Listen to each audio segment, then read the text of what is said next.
Okay, thanks everybody. We'll kick off. Thank you all for coming and welcome to Beyond. I think a lot of you will have had this before, but Beyond is a programme of free and funded design digital support for non-profits working with families during the early years and to support financial wellbeing. Really delighted today to introduce Simon Herzog again. He's back to lead his second training with us, this time on being the change maker to drive progress and momentum in your organisation. So Simon is director at AngleMap and was previously head of professional programs at CIID. We're really lucky to have him with us today, so thank you very much, Simon. Got a few little quick reminders from me just on the kind of practicalities of the Zoom webinar. You can't be seen by us as panelists, but I'd encourage you to use the chat function to make comments, show agreements, and have side chats and ask any questions throughout.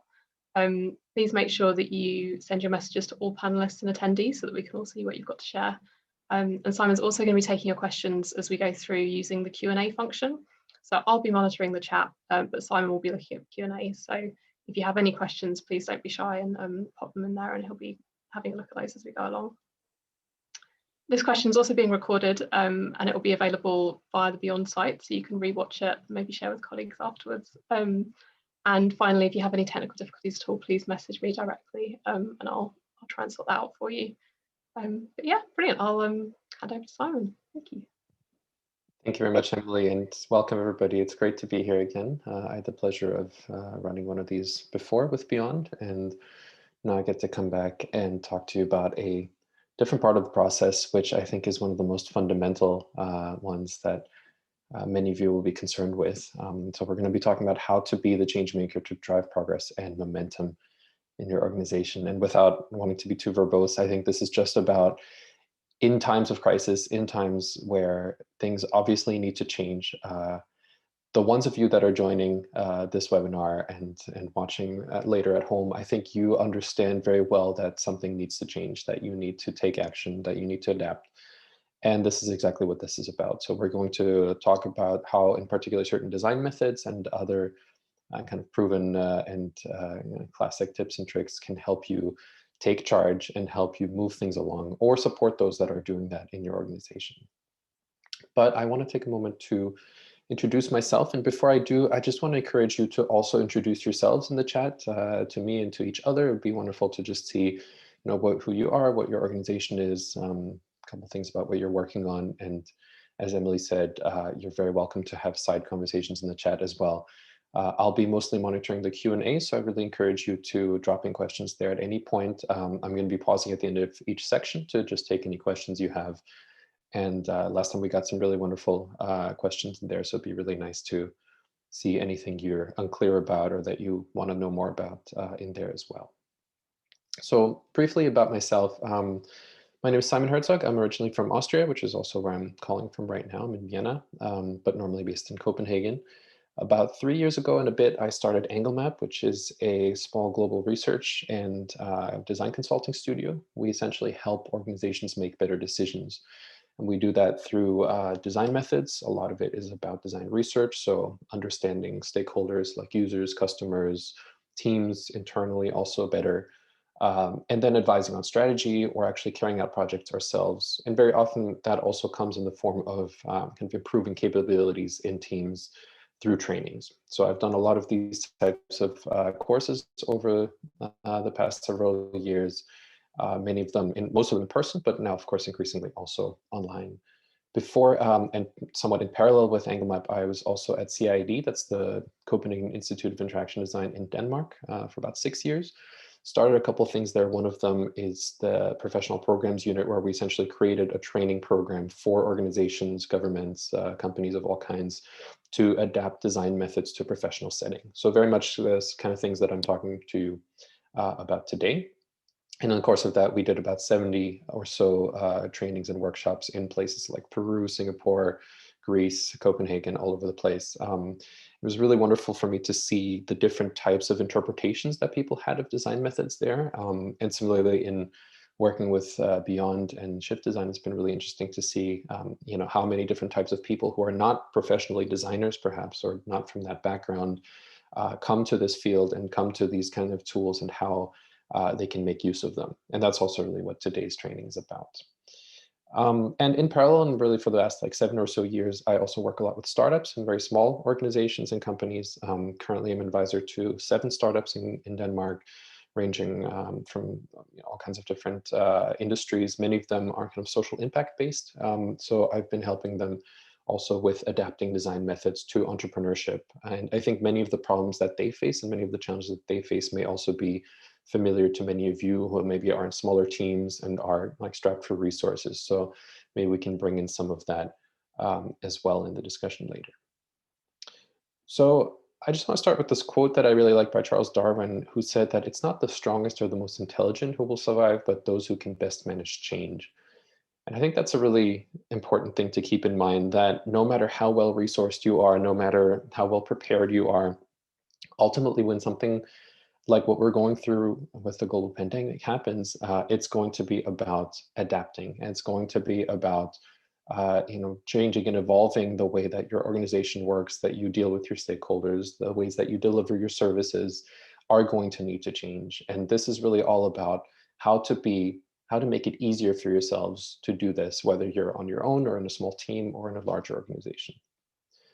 And the sort of the art and science of this is called change management. And this is where we focus on how to help a team both embrace and adopt and also utilize this type of change in their day-to-day work. And interestingly, I think it's both a process, something that needs to happen over time, and a competency. So it's really a skill you can build. Being a change maker is a type of personality that you kind of know it when you see it, and it's not for everybody. You may not personally be the person who's going to be driving the change, but you may know other people that you want to support, or maybe you're the one who's actually going to take charge. And really, when we talk about change, that can sound very abstract, but I think many of you are going to be in the same situation that thousands and thousands of businesses and organizations, NGOs are in the world right now, where just the way that things used to be are just not working anymore, and that you need to adapt somehow. And we're going to be talking to some extent about design-driven change, but this really applies to organizational change in pretty much every way. And of course, as a designer, and as beyond as kind of a design-focused program, we're really going to be talking about design methods as one of the primary ways that we can help defining that future of what this change is going to actually be. And there's, of course, methods like research, empathy, and imagination, which are these wonderful foundations of design thinking and other related fields. But really, it's also about just getting a set of tools for getting there. And there's really no single formula for change management. Every organization is different. Every situation is different. So perhaps more so than in other kind of aspects of design thinking, this is going to be more a set of individual tools that you can pick out of your toolbox, maybe some anecdotes, maybe some stories or things that you can use in order to go ahead and support a change in your organization. So I just want to start with a brief story in a project that I was involved in a long time ago that actually reminded me of the times we're in now, because it was 2008, and it was a very different type of crisis than what we're facing now. But as all of you will remember, the world faced a very severe crisis then too, fresh off the heels of the financial crisis, where essentially nobody had any types of resources at their disposal anymore. Budgets were getting slashed. People weren't spending as much anymore. And it really became very clear that it was a critical moment for a lot of organizations where they need to do something differently in order to survive. And so at the time I was working also with CIID, the Design Institute in Denmark, and there's a consulting branch there. And we were engaged by Novo Nordisk, that's the global diabetes-focused pharma giant. And they produce things like insulin and related products to help them redesign their auto-injector pens, which is 3 of them you see right there with little sticker prototypes on top. And it was really intended to be a very superficial kind of design project. They knew that something was going wrong with these pens because people were not compliant, not using them in the correct way, or not using them frequently enough. They didn't quite know what was wrong with them, but they had a sense that something needed to be redesigned there. So they hired us to essentially lead that change project. But they've had virtually no money to spare, so things were going to be very low resource. But something needed to be different. But one of the first things that I think became clear to our team was that this was about much more than about the design of these actual injector pens. And so we had to zoom out and see what was really the context of these people who were suffering from type 2 diabetes, in what situations were they needing to use them, and what was stopping them from actually using them the way they were intended to do. And so really from something that was intended to be the simple consulting project, we had to zoom out and think much bigger. And you have to also imagine the client there, Novo Nordisk, is essentially, it was a big team of Danish engineers, all men, all in their 40s, this very kind of homogenous situation. And most of them had done their business and had done their work in exactly the same way, since they had joined. And pretty much none of them had ever really spoken to an actual user before, like real diabetics who were actually using these products on a day-to-day basis. So it became really quickly clear that the scope really was too small. And that's also, I think, what I consider the first principle of being a successful change maker, is to identify the zoom level at which you need to operate. It's really about looking at a problem that's in front of you. It's not usually that difficult to identify that there's a problem. But what's really tough is to know at what level that problem exists, whether it's at the level, in this case, of maybe the ergonomics of this injector pen, or whether it's really much more about understanding the context that it's being used in. So the first thing we did was go to San Francisco, which is where one of their biggest kind of representative markets is in the US, and do some user research. But I think what was key about this project, different from your typical design project, is that rather than just take our team and send them out to do research, we actually grabbed a few people from that engineering team and some more people from management and some more people just from across the organization in Novo Nordisk, and took them with us along with these research interviews. So in the course of this, we talked to a number of doctors, nurses, pharmacists, and of course, diabetic people in their everyday, but also some of their friends, their families, other people in their environment. And I'll come back to the importance of doing this a little bit later in the talk. But for now, I think there was one story that really stood out. The guy in the top left here, he's a doctor himself, and he described how the way he uses his auto-injector pen is by actually taping it to the bottom of his desk so that nobody else can see it. Not even his secretary or the cleaning staff will see it, because he felt that as a doctor, but also in general in sort of this segment of American society, it was just not something that you wanted to be visible. It was maybe seen as a sign of weakness, or he didn't want it to be common knowledge that he was a diabetic, and even some of his closest friends didn't know. And so I remember just when some of the engineers that were listening to this interview kind of thought about it afterwards, and we had these intermittent brainstorming sessions, and one of them came up with this really clever idea of just creating ththese hidden injector pens, where the redesign was actually not about like the ergonomics or really sort of the method of it, but it is like trying to find different ways to hide them in a way to make this kind of the social stigma of being a diabetic like less of a concern. So here's an early prototype of an injector pen inside a lipstick case. And then in the same course of the same project, we also went to completely different contexts, to Bangalore in India, did the same thing again, took those engineers, took these other members of the Novo Nordisk team, and talked to doctors, pharmacists, nurses, patients, and people around them. And I remember there was one particular story there where after building some trust with one of the people who were suffering from type 2 diabetes, we asked her if we could perhaps watch her actually give herself this injection. And she said, sure, no problem, but just give me a moment, I need to call my neighbor over. And there's a bit of confusion because this is something you're supposed to do yourself, but she was actually quite afraid of needles, so she needed to have somebody else that she trusted apply this to her. And so again, it was really the social context rather than the design of the actual pen that was the issue.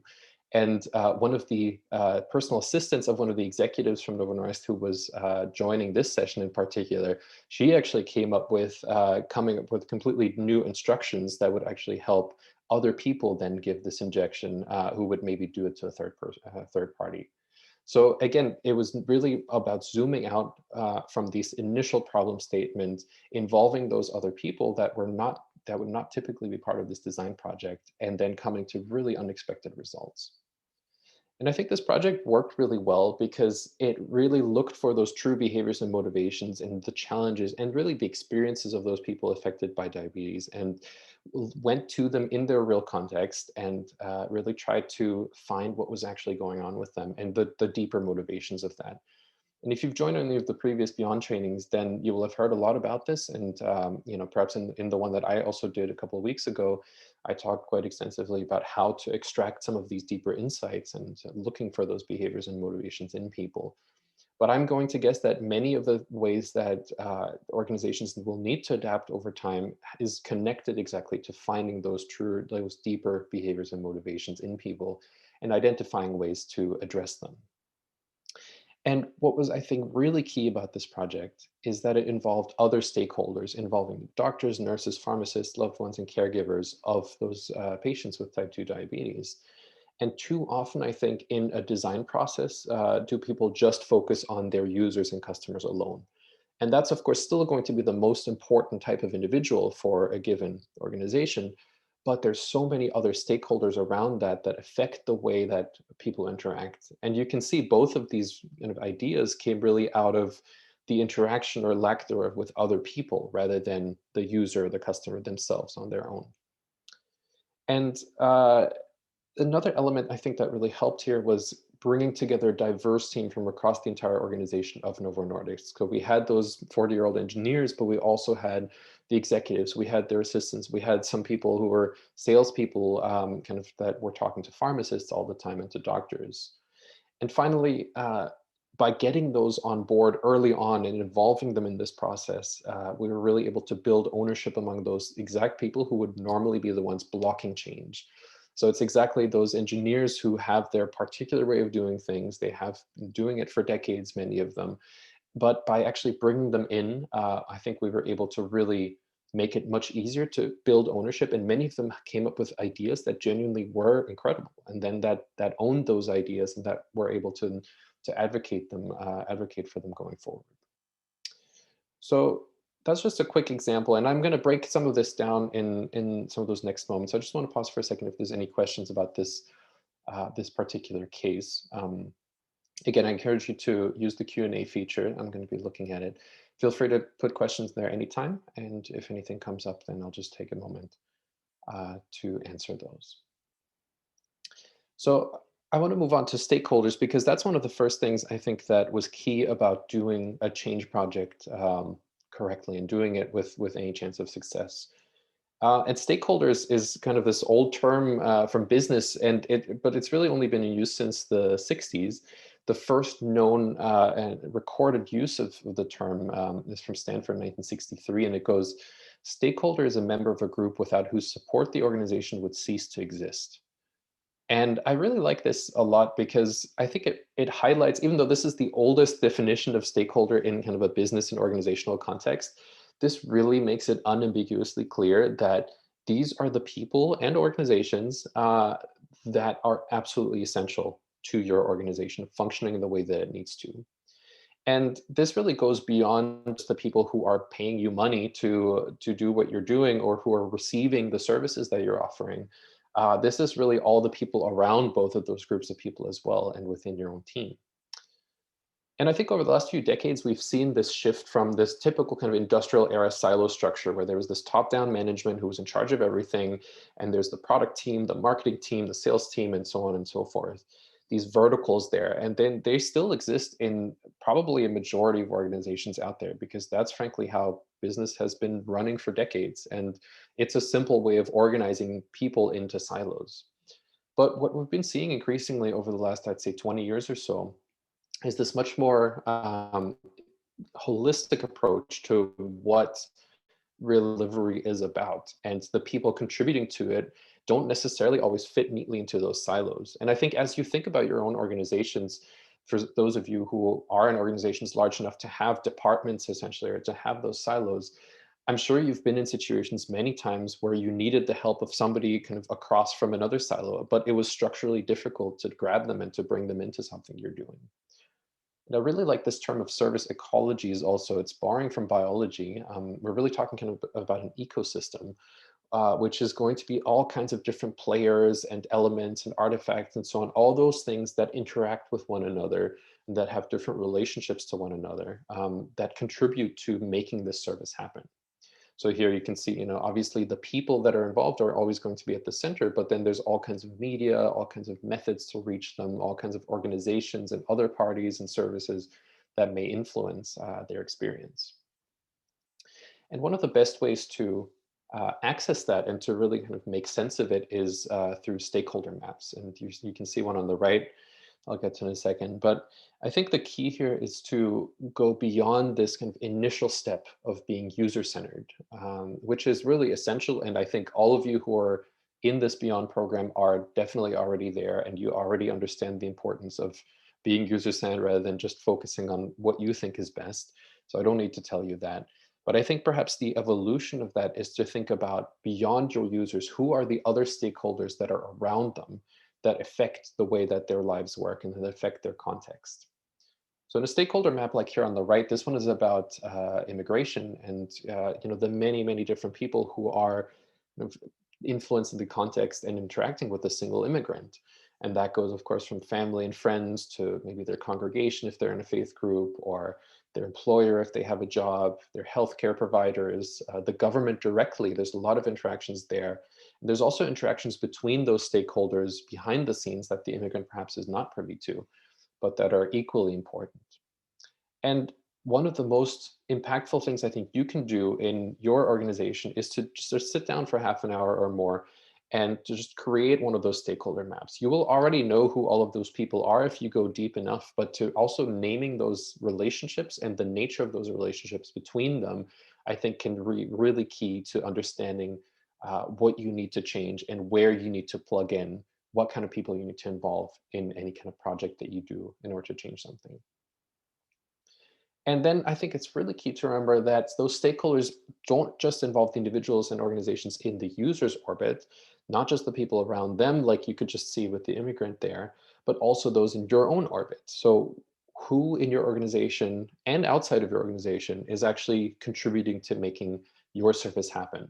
So, whether you're working with, early childhood or with financial well-being, you might have donors, team members, partner organizations that you depend on, volunteers that actually carry out much of the work in the field, perhaps regulators that determine, how the money moves around and so on.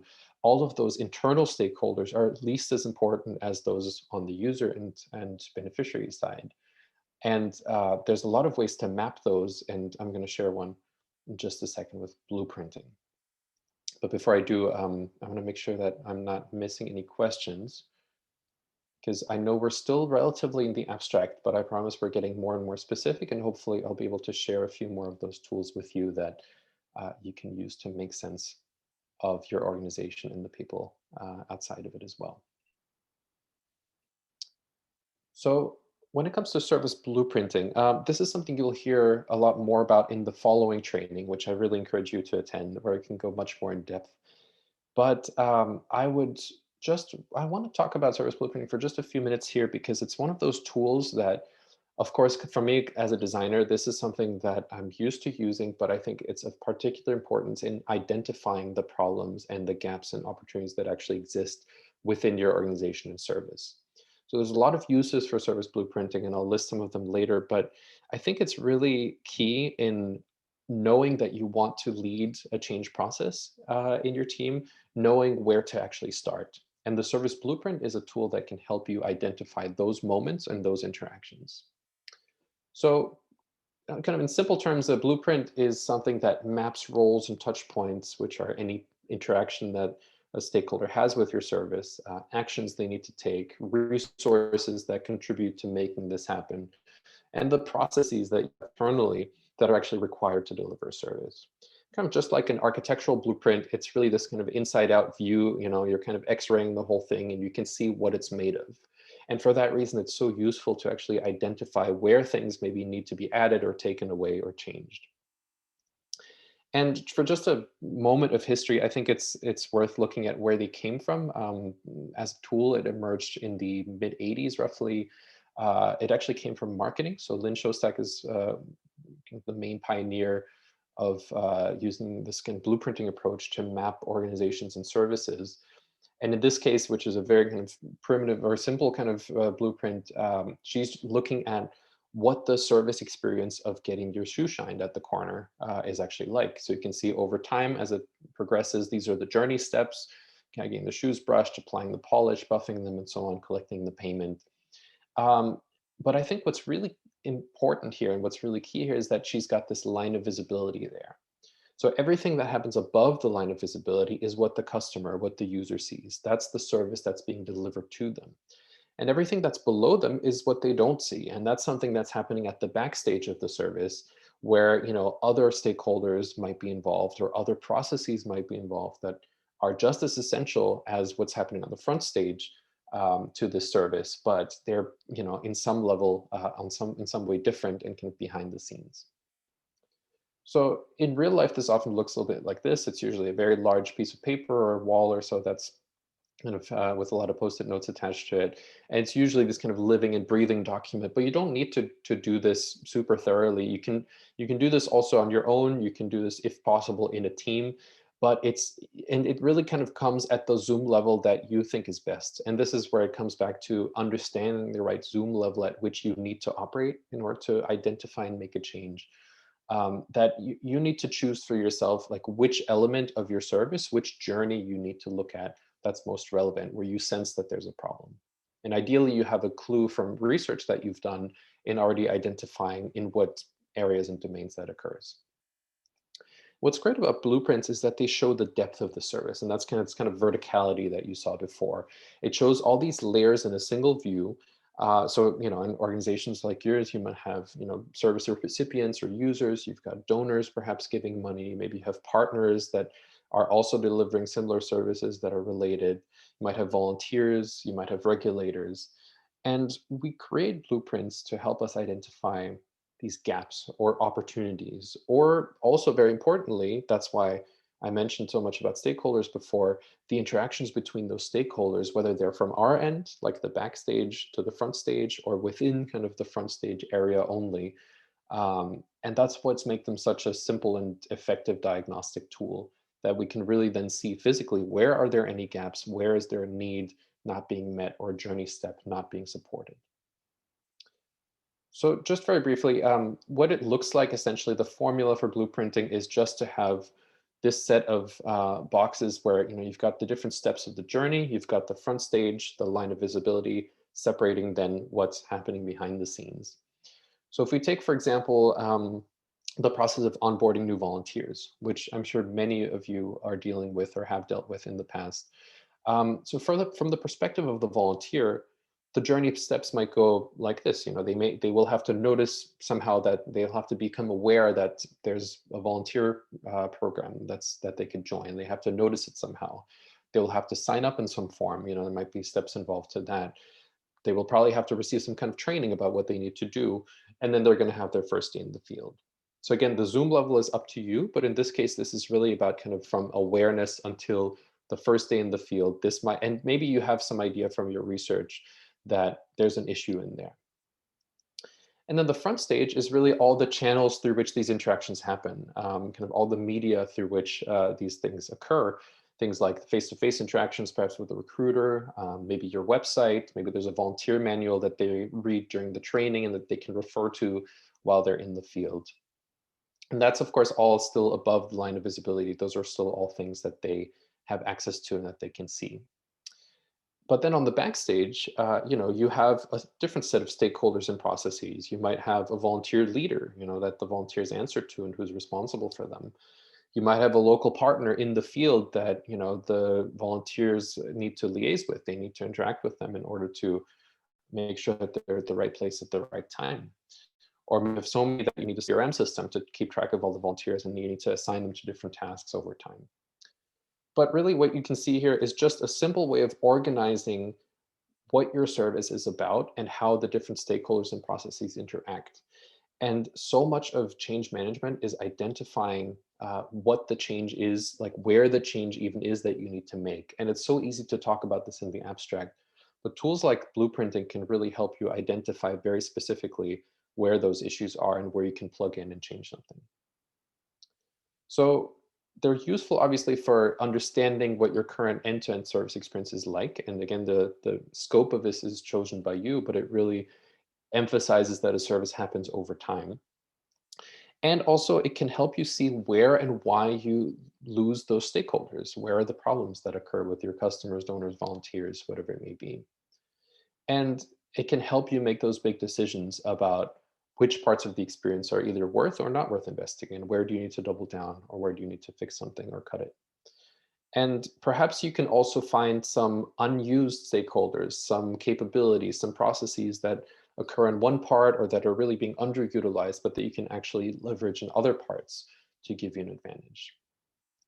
And of course, what do you need to change? This is really the key use of them. So again, there's going to be a lot more detail in the next session about this, but if you do want to do some further reading, you can either, I'll link this in the PDF slides right here, or you can just Google the Adaptive Path Guide to Service Blueprinting. That's the best public one I'm aware of, where there's really a great guide on how to do this. So I just want to pause again. If there's any questions, I'm just going to check the chat for a second as well. Okay, Peyton, question from you. If we only have a core service that to deliver home baking, cooking kits to people's store, but haven't designed the whole service journey around it, any suggestion to make it more completed, such as co-designing journey map with users? Thank you, Ben. That's a great question.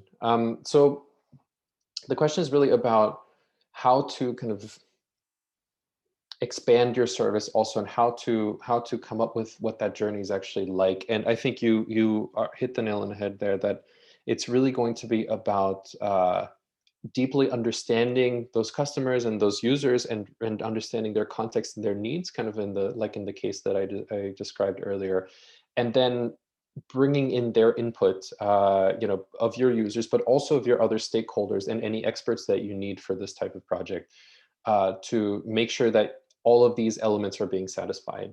And I'll get to that in just a second, like the different people and different resources that need to come together in a design project. But I think in general, when it comes to co-designing, you will always be the one that needs to actually come up with the main idea. But I would say co-design is really useful when it's about like A/B type of testing, or help getting people into design to help you design elements of your service, or making small choices. But no customer, no user is going to design the whole service for you. Of course, that's still going to be up to you. But hopefully, in the next couple sections, I can say a bit more about different ways that you can kind of bring together the right kinds of people also to help you design your service. And then somebody else asked, how would this apply to funders as a major stakeholder? Another great question also. So I'm aware that many of you are dependent, of course, on funders, and that have certain influence on how you run your service. And depending on the structures you have, it may be really helpful to get those into the room as well as you're making those changes, whether that is to involve them in a small part of the process, or whether it's something much more fundamental, like a real co-design process.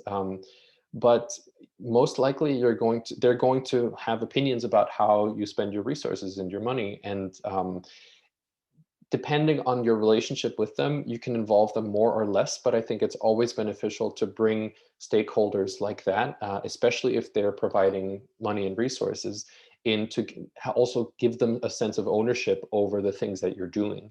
And that's going to ensure that they feel happy about what it is that they're spending their money on, and that they feel more invested in, become more advocates for what you're doing, rather than evaluators of what you're doing, and kind of always wanting to check in on you.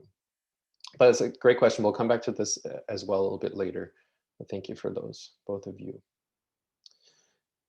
So I want to say a few things about what a design project actually looks like, because let's say you've created your statement, you've created your blueprint, and you have now a sense of where you need to change something and how. I want to spend a few minutes talking about what it actually looks like when you're doing a design style project.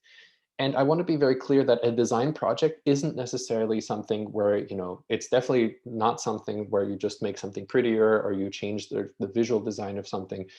And again, as people who are joining Beyond workshops, I think you know better than this already, but this is really about changing something about the service that you're delivering. This is something about the way you do things, about the value you give things, you give to people. And so when it comes to putting together a project for that, and when we look at the parallels there of like a typical design project in the design world, there's really a lot of things that we can take from that that apply really well to any kind of change project. So to start with, let's talk about the roles that exist in this kind of design project. Because ideally, of course, you would want to have a diverse team that includes the roles I'm about to say, but I just want to be very clear before I do that for some of you who are in smaller organizations, I know there's some of you who are potentially by yourselves or with one or two other people. It is completely possible to do a project like this on your own or with just one other person or so, as long as you're able to get input from these other roles. They don't need to have to be in the room with you all the time. They don't have to be involved at every step of the way. But in general, most projects like this involve some kind of a manager. And that's really somebody who's in charge of setting the goals, setting reasonable deadlines, things that you want to achieve, making sure everybody stays focused. And of course, they're active, ideally an active participant in the process as well, but it's really key that somebody kind of can manage that project just like any other project. It's just difficult to do otherwise. But then really one of the key people is the designer. And I want to be very clear to most of you who are not designers by trade, that this does not mean that you have to be from a design background. What I mean by designer is really just somebody who can come up with and make changes. And that is absolutely all of you. And the fact that you're in this session right now and listening to this means that you are very much qualified to be in this role. So again, this is really about just being able to have ideas, identify problems, demonstrate some empathy towards the people that you're doing this for, and then actually being able to and having the ability to implement some of those changes in ways that, you know, some of the early Beyond courses will have shown you how to do, things like prototyping, things like research and so on. Those are all things that the designer would do generally, but that really anybody with a bit of empathy and a bit of time is able to do. Then really key is to have those stakeholders in the room, and they need to be part of it at least the beginning, the middle, and the end of the process. And they may not be there all the time, but let's say you're redesigning the way you recruit volunteers, like in the blueprint I just showed. Without a volunteer in the room at some point, it's going to be very hard to do that in an effective way. So you really want to make sure that they're there. Or like the question we just got, bringing in your major donors at some point of the process, and I'll talk a little bit more about what points that can come in later, but bringing them in and making them feel ownership, getting their input, getting, you know, a deeper understanding of what their element, what their perspective on your service is absolutely key to doing this successfully. And then finally, you may sometimes need a subject matter expert as well. So this is very common if you're going into a context perhaps that you're not yourself familiar with or affected by. So for example, in the case with the type 2 diabetes project, we had doctors there, we had nurses there that were just advising us on what it even means to be a type 2 diabetic and what that actually looks like and what kind of the medical background of that is. So again, those don't need to be in the room all the time, but oftentimes you will have a need to have somebody there who's actually able to fill in some of those blanks for you. And then I just want to spend 1 minute on this. I'm very aware that most of you are going to be working from home right now and that you're not going to be in a room with all your colleagues like you're used to, but I still think it's worth mentioning that when you do have an opportunity to be in the same room as other people, the type of space you set up for a design project that requires some creativity is really key. And so you really want to have things like flip charts, whiteboards, large walls is really the single most important element, I think, of a physical space that you can have. Movable tables, so you're not constraining your own movement. You can change them around depending on what kind of thing you're working on. Just some stuff lying around that you can put together as prototyping materials, toys, element, you know, whatever it is, Legos. And then, of course, every designer's favorite tool, you know, post-it note. We've all gone through probably hundreds of thousands of these in our careers, but it really is something extremely helpful. And I want to just emphasize that even if you're in your home office, in your dining room, in your bedroom, whatever it is that you're working from, this is still something that applies, where the way you set up your space can really make a difference in how creative you're able to be. And I'm sure many of you have been sitting in for the past 9 months of this pandemic, in more or less at the same desk, at the same dining table, doing your work every day. And I would just really encourage you to switch that up and to just make sure you have a large wall. If you're able to have a whiteboard or something that you can write and erase on, those little things really make a difference. And of course, it would be a huge omission for me as a designer to not mention that visual communication is absolutely key in being effective at doing this too. And there's tons of studies you can look up that I'm not going to bore you with about how much more effective visual communication is for people, how much quicker the uptake is, how much better the retention is. But even just sketching an idea very quickly rather than writing it out in a paragraph can make a huge difference in how other people can understand what it is that you're trying to do.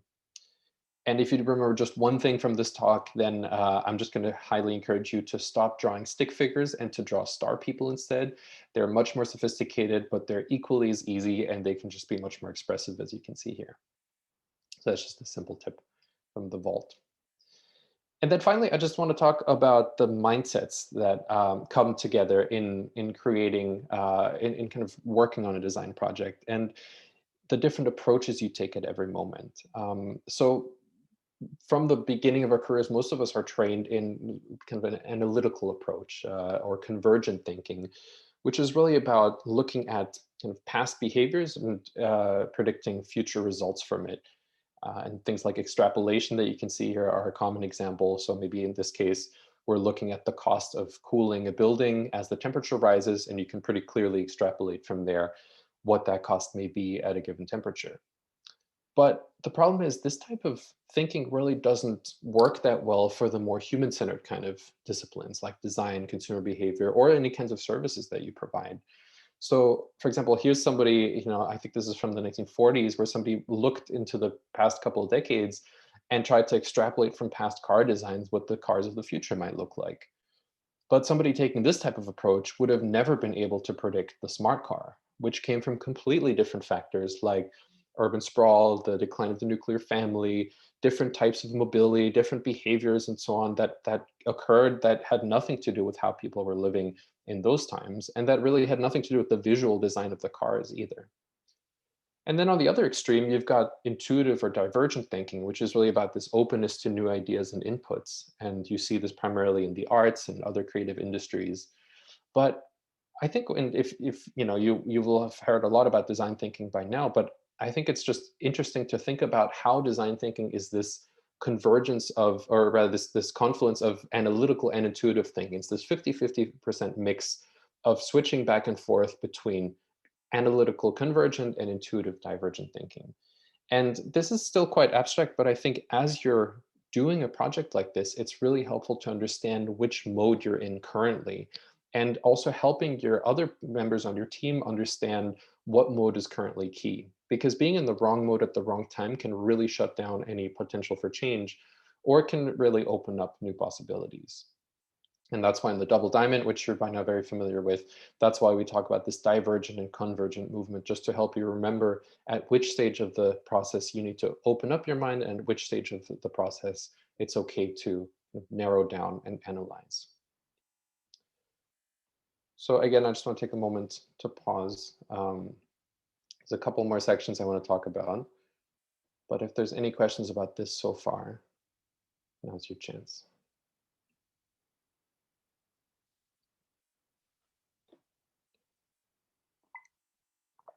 All right, so, okay, here's one. How do you balance that analytical intuitive thinking when talking to others? I can talk about intuitive stuff with my team, but our leadership team are much more analytical. Yeah, that's tricky. And I think you're really addressing one of the biggest challenges there as a leader, really, or as somebody who's a change maker, or somebody who's trying to push something different in an organization, how difficult it can be to get other people into the right kind of mindset.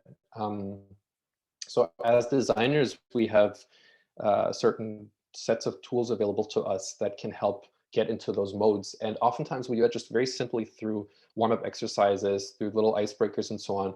Those things that seem quite silly on the surface, but they can really help people change that mode. So for example, in the Novo Nordisk project I mentioned before, when it came time to to actually start to have ideas and to come up with new concepts. We just did a really quick warm up with them to, get them into a more like lighter kind of mode of thinking and like a more playful type of mood. And just doing a 5-minute warm up or less before that's kind of corresponding to the type of mode that you need to be in can really help a team get aligned mentally on that. And if you just Google this, there's tons and tons of design thinking warm-ups or design thinking icebreakers for really any purpose. So I would really recommend just doing little things like that. And people will indulge you if you just do it for a couple of minutes, and it can really just switch the tone of an activity before you even start. And Rebecca says, I'm still a bit unsure about the purpose of stakeholder mapping, how it fits in the overall process. Is it mainly about identifying who you want to talk to or understand things like use context and so on?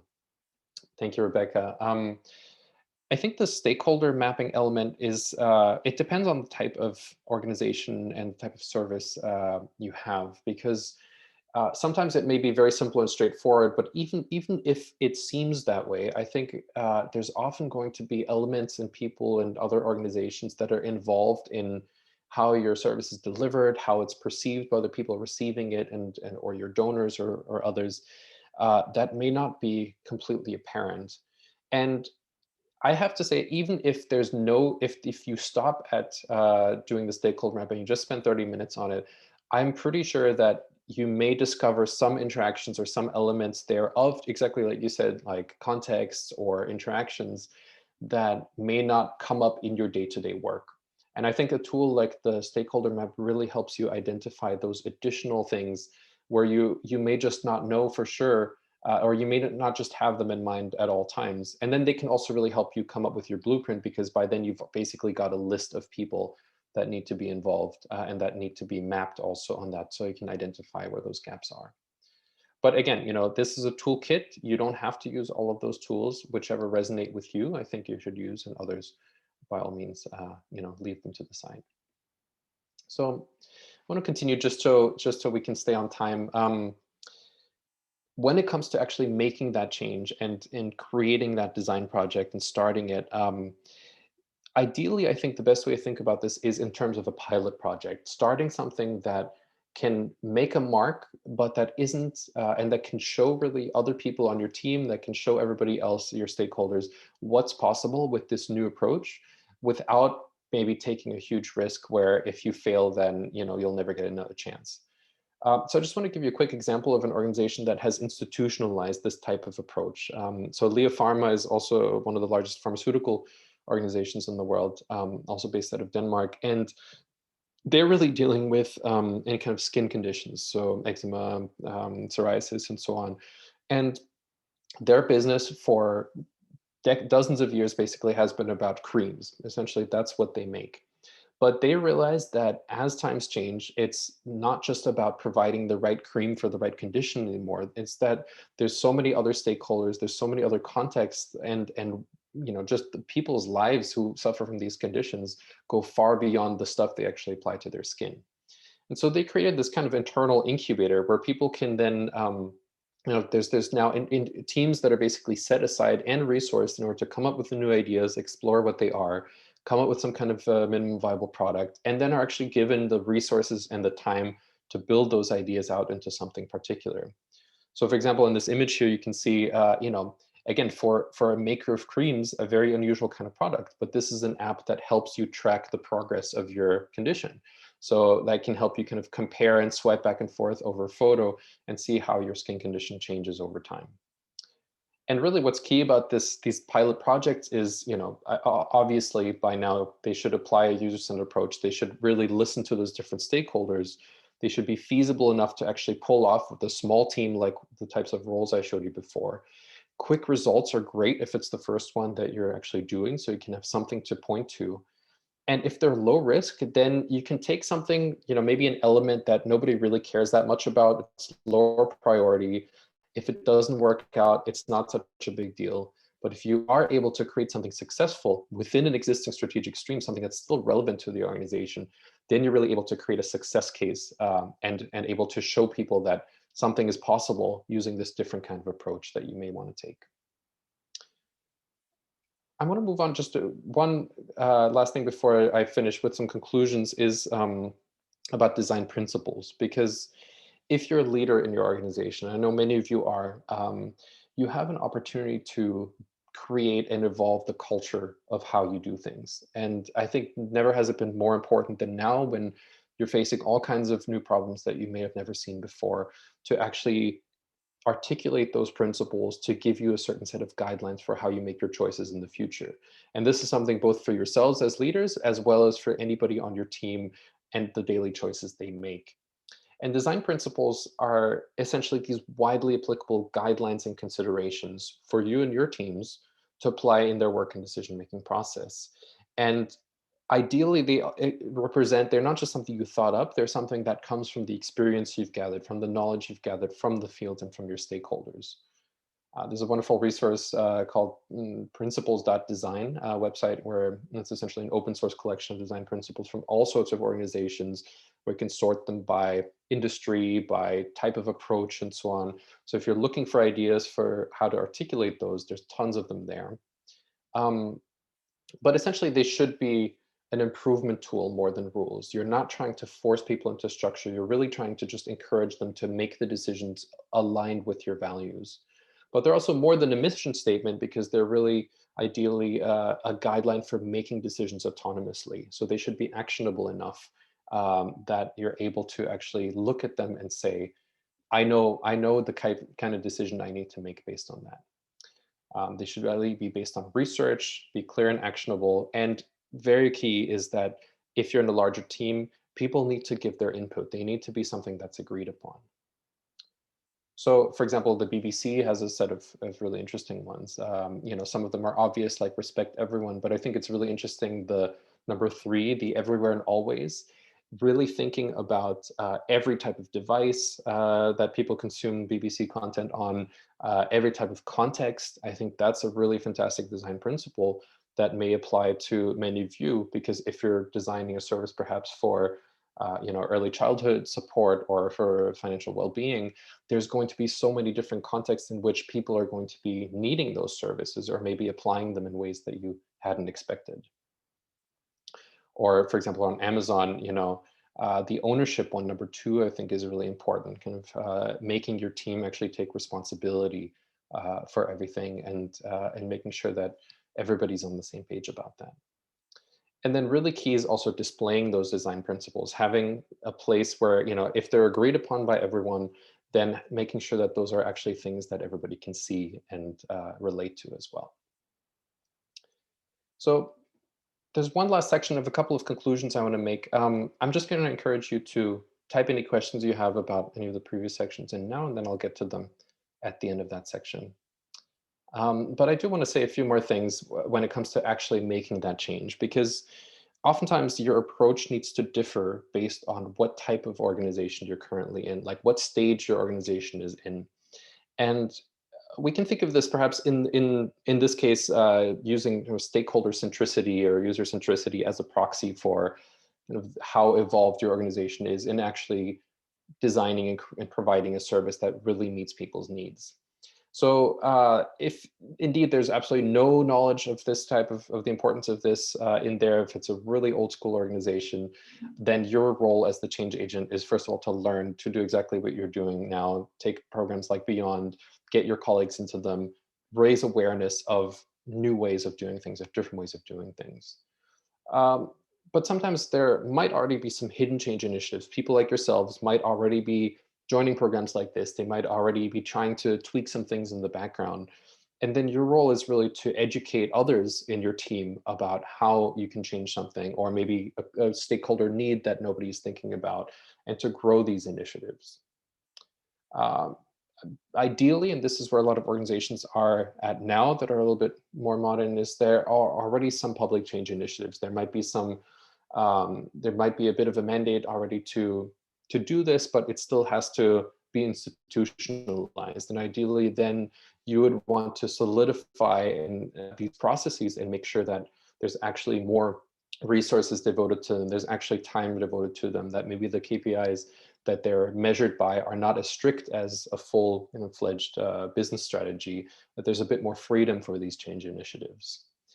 And then ideally, of course, is if there's a change mandate from the top, if top leadership, if the donors, if the CEO, whoever it is that's running your organization is fully committed to actually implementing a change and is also providing the resources for doing so. And the simple way to do that at any stage of organization is to just make yourself visible. So like I said, displaying those design principles, using the channels that already exist. This is from the Government Digital Service in the UK, who are very much active in showing and also building these public service design initiatives where people can give their input and they can really co-create and be involved in changing what the GDS actually provides. Or similarly, bringing in different levels of the organization. So if you're a large organization, that can mean bringing in people that might not normally be part of a design team or of a project team and involving them in different ways. And I think the key way to do that also is decentralizing some of the power that you may have, even as a leader, and giving certain decisions away to others. And this is, I think, the key way that you can get people on board that may otherwise have been blockers of something that you might want to change. And by involving them, by asking them for help, you can actually get them on board in a much more effective way. So finally, practice what you preach. If you want to involve design methods in your organization, then you just have to do them. Communicating visually is the easiest way to do so. Co-creating and displaying your design principles, if you're able to do so, if you're a leader in your organization, I think that's a really great way to communicate your commitment to this. Creating the physical environment for creativity and collaboration, both in your own homes and as you're able to, hopefully in the future again, in your team. Researching, prototyping, testing early, anything that you've learned in the previous Beyond workshops will be really key here. And then sometimes you may have to just assume participation in events like research and ideation. Just bring somebody in for half an hour can build this level of ownership with them. They can really feel like they're part of the decisions you make, and they can change from being somebody who blocks that change to actually somebody who becomes an advocate and ally of yours. And finally, running this kind of low-risk pilot projects can really help you demonstrate real results. So there's a question here about any tips on how to make sure the principles stay top of mind for people. Posters are difficult with the pandemic, and I'm not sure anybody uses our intranet. Would blogs or workshops be a good idea?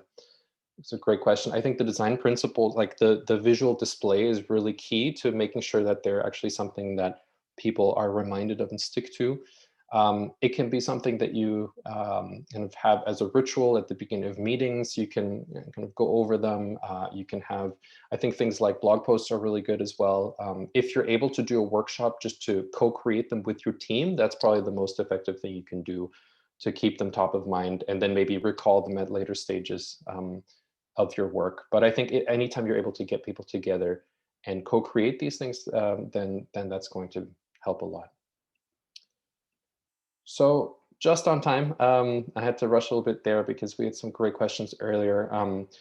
I am finished with the things I want to tell you about, but I just want to take a moment. If there's any more questions here, I would love to hear any other thoughts you have or questions that may have come up. And otherwise, you're always welcome to contact me at my email address right here, or any of the people that are bringing Beyond to you. We're also going to make sure that you have those resources later on. But in any case, I just want to thank you so much for your attention and for joining me here. This is a really difficult thing to do. I think those of you joining this session and watching this, you have a very difficult job ahead of you, and there's really no simple formula for how to do this, but I really hope that some of the things I told you today might give you some ideas for how to start at least and take some of those different approaches. And so thank you so much for your time. Thank you, Simon. That was a fantastic session. As you say, hopefully a great springboard for the organisations that are present here to get started with putting some of this into practice in their organisation. So I want to thank all of you guys who attended for joining, for your questions, and a couple of reminders about what we've got coming next on Beyond. Our final training in this 6-week series will be with Rebecca Birch next week, same time and place. And she's going to be taking you through how to create effective design digital roadmaps to adapt your services. There's also still time to register for our interactive Equity by Design workshops, which are hosted by Rooted by Design. I'm really excited about them. They're going to be exploring how organisations can more effectively design with communities in order to achieve more equitable outcomes. And we're tailoring them for early years organisations, which will be tomorrow at 2 p.m, and a second for financial wellbeing organisations on Wednesday, the 9th of December at 2 p.m. So you can still register for tomorrow or for next Wednesday, and I'd encourage you to do so. And thank you again to Simon and everybody. Yeah, have a fantastic afternoon. Thank you. Bye, everybody.